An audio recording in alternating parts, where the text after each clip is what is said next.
है कि सोमवार की अगर प्रदोष पड़ती है, बहुत ध्यान से सुनना महाराज, सोमवार की प्रदोष पड़ती है तो शंकर भगवान कैलाश पर निवास करते हैं।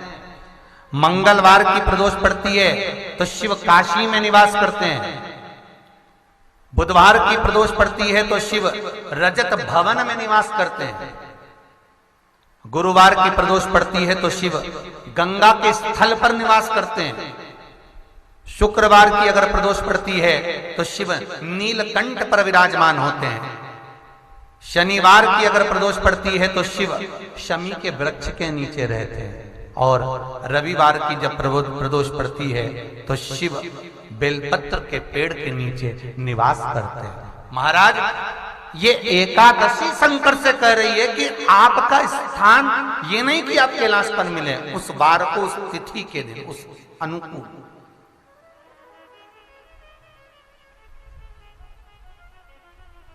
हमारे यहां कहते हैं सोमवार की जो प्रदोष पड़ती है वो इच्छा पूर्ति करती है। मंगलवार की प्रदोष रोग से मुक्ति देती है। बुधवार की प्रदोष कामना की पूर्ति करती है। गुरुवार की प्रदोष शत्रुओं का नाश करती है। शुक्रवार की प्रदोष सुख और शांति देती है। शनिवार की प्रदोष संतान का सुख देती है। और रविवार की प्रदोष जो काम दुनिया में कोई नहीं कर सकता वो अचूक फल की प्राप्ति रविवार की प्रदोष करा देती है। महाराज, ऐसी प्रदोषों का नियम वर्णन किया चाहिए। भगवान कहते ठीक है, तू थोड़ी देर खड़ी हो। एकादशी सम्मुख खड़ी हुई। पार्वती जी ने जिस अंगुष्ठ का जल पीने के लिए लिया था हाथ में, बस पीने ही वाली थी, शंकर भगवान ने वही हाथ में जल लेकर एकादशी के हाथ में उसको देकर कहा, ले, ये मेरे द्वारा निर्मित एक व्रत है जिसे त्रयोदशी के दिन तूने मांगा है, मैं तुझे देता हूं। आज इस व्रत का फल मैं तुझे प्रदान करता हूं। अब तू जिस जीवात्मा को लेकर जाएगी उसका पाप प्रबल नहीं होगा। किसी स्त्री, पुरुष, बालक, बुजुर्ग जो भी होगा जिसने प्रदोष का व्रत करा होगा, वो जीवात्मा को तू किसी फल की कामना से नहीं, स्वतः ही लेकर चली जाएगी। उसमें कोई कामना नहीं है। बन सके जीवन में 11 प्रदोष या 26 प्रदोष करने के बाद आप उसका उद्यापन कर विराम भी दे सकते।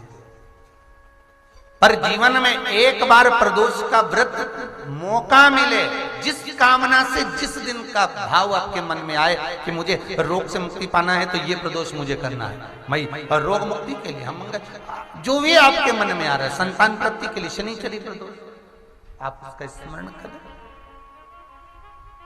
फिर लिखा शिव महापुराण में, बड़ा सुंदर लिखा वेदव्यास जी ने, मान लो आप प्रदोष का व्रत नहीं कर सकते,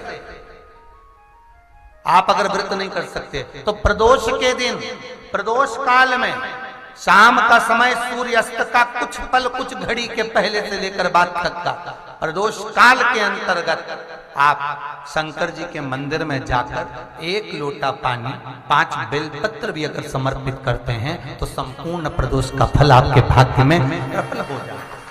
शिव महापुराण में इस